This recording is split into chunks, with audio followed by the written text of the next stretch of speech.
Здравствуйте, уважаемые коллеги, уважаемые спортсмены, уважаемые любители спорта, тренеры. Сегодня я хотел бы поговорить с вами о состоянии кыргызского спорта, о ее перспективах, проблемах, о ее дальнейшем развитии и о новых программах, которые мы будем реализовывать в ближайшем будущем.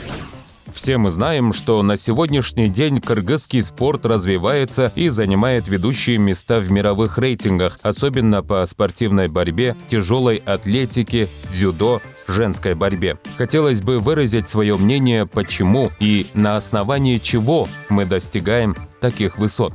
Как известно, спорт – это соревнование и борьба не только между спортсменами разных стран. Это борьба систем спорта разных стран, борьба финансовой поддержки, уровня массовости в спорте, методик, научного подхода и медицины в спорте.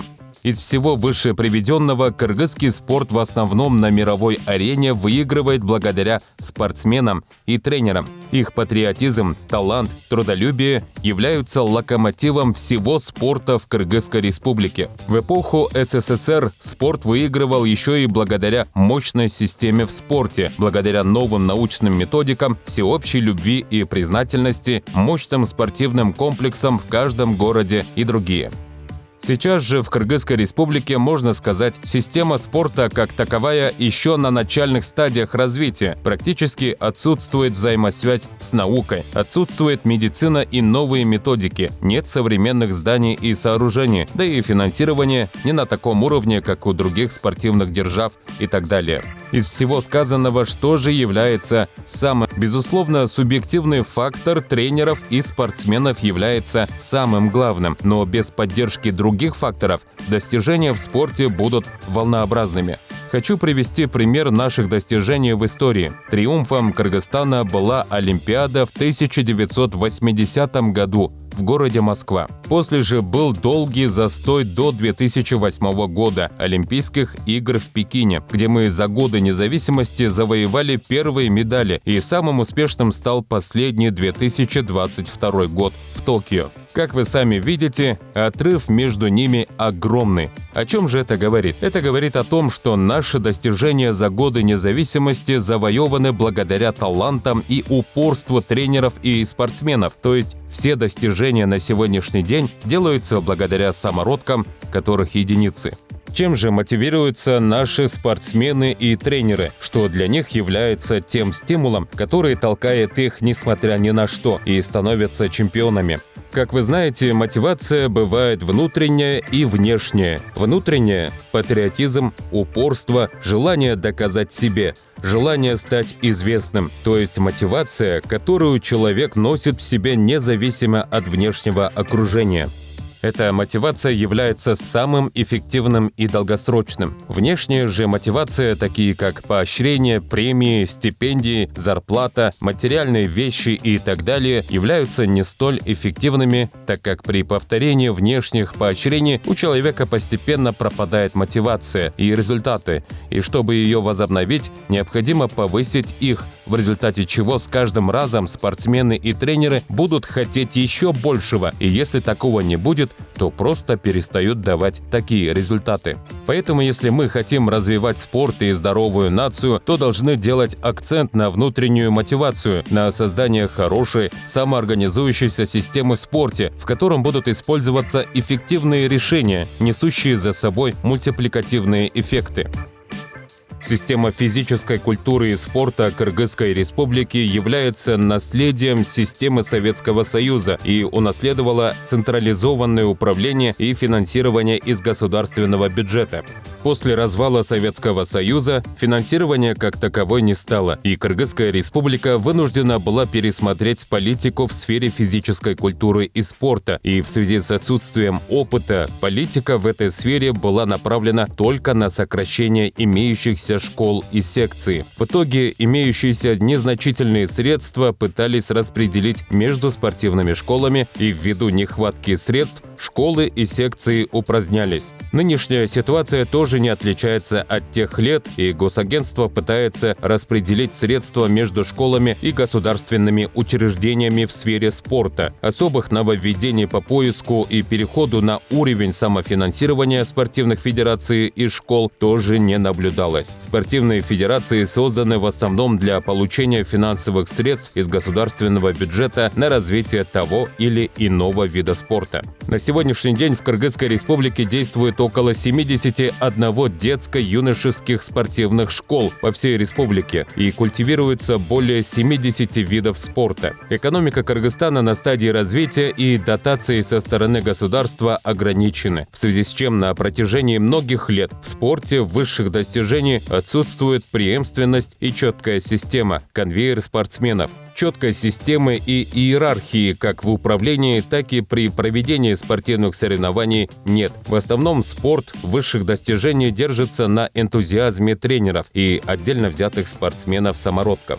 На основании вышеизложенного политика в спорте должна быть направлена на создание новой, устойчивой системы и реформирование старой системы управления, на создание преемственного, конкурентоспособного, эффективного и экономного управления в сфере спорта, внедрение новых программ развития массового спорта и спорта высших достижений. На сегодняшний день есть планы упростить и оптимизировать громоздкую систему государственных учреждений в сфере спорта, воссоздать юношеский и молодежный спорт, повысить массовый спорт путем вовлечения всех среднеобразовательных высших учебных заведений, а также населения сельских управ и других. Количество должно перерастать в качество, и из массового спорта должны быть отобраны таланты для дальнейшего пополнения спорта высших достижений.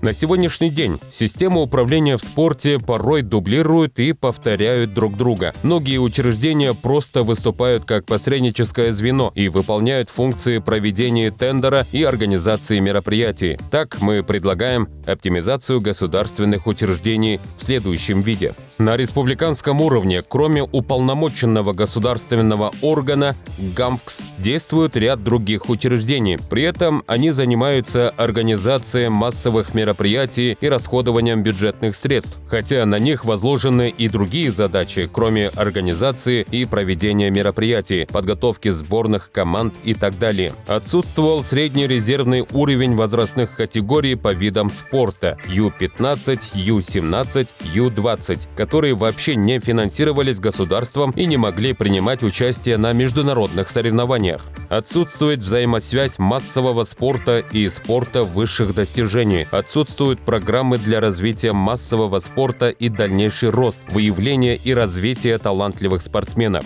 Для решения таких задач предлагаем новые проекты для гармоничного развития как массового, так и спорта высших достижений.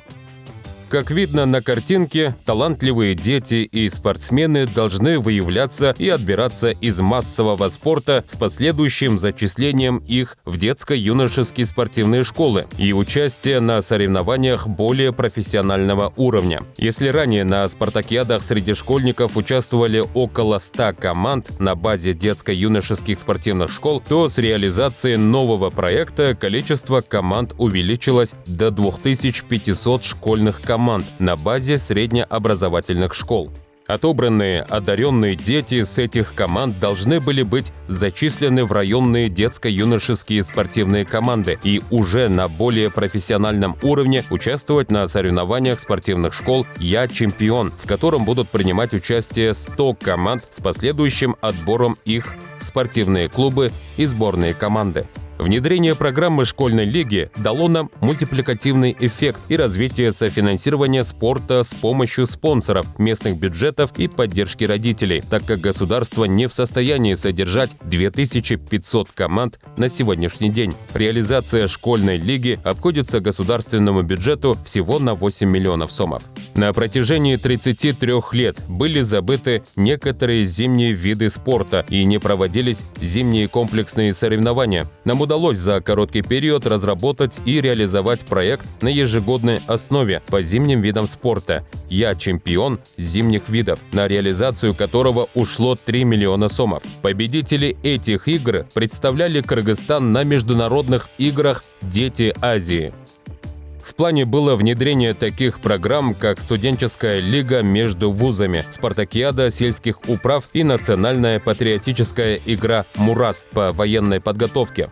За период работы мы совместно с Министерством финансов Кыргызской Республики смогли улучшить финансовый менеджмент и погасить кредиторскую задолженность, с которой не могли никак не покончить, а также внедрить форму эффективного календарного плана, что дало возможность ежемесячно и своевременно участвовать на международных соревнованиях без поиска спонсоров и других источников. Смогли наладить контакты и совместное движение с федерациями по видам спорта к заветному олимпийскому золоту. Третьей основной проблемой, которую необходимо решить, является восстановление спортивной медицины кыргызского спорта. Планируется восстановить, наконец-то, эффективную спортивную медицину. На сегодняшний день существует спортивная медицина на базе поликлиники строителей, однако на протяжении многих лет она показала себя не с лучшей стороны. Спортивная медицина для оперативности и эффективности должна стать частью департамента спорта, а не Министерства здравоохранения. Для этого планируется создание государственного предприятия, которое будет на самофинансировании оказывать услуги как спортсменам, так и населению страны в вопросах реабилитации и оздоровления. Четвертая задача, которая перед нами стоит, это создание спортивных баз для сборных команд по видам спорта путем эффективного управления имеющимися государственными помещениями. Например, на балансе Департамента физической культуры и спорта имеются множество зданий и сооружений, и вместо того, чтобы использовать их по назначению, все помещения сдаются в аренду по низкой цене, а сборные команды в это время арендуют частные залы на рыночных условиях. Дворец спорта, комплекс Джаштых, ФОК города Кант, стадион имени Долона Өмрзакова, ФОК города Чолпоната и другие. Также необходимо провести ремонт и закрепить подходящие помещения за сборными командами, в результате чего будет экономия бюджетных средств и закрепленные базы сборных команд. Еще одним нововведением, которое планируется ввести, является необходимость внедрения частичной самоокупаемости спорта путем использования рыночных механизмов. Одним из таких способов является введение билетной системы на всех спортивных площадках при проведении спортивных состязаний. Это увеличило бы поступление в бюджет. На сегодняшний день государственные учреждения в сфере спорта не имеют полномочий по продаже билетов. Спасибо вам всем за внимание, за то, что вы уделили время на просмотр данного видео. Надеюсь, мы смогли вам донести все проблемы, перспективы и планы развития спорта Кыргызской Республики.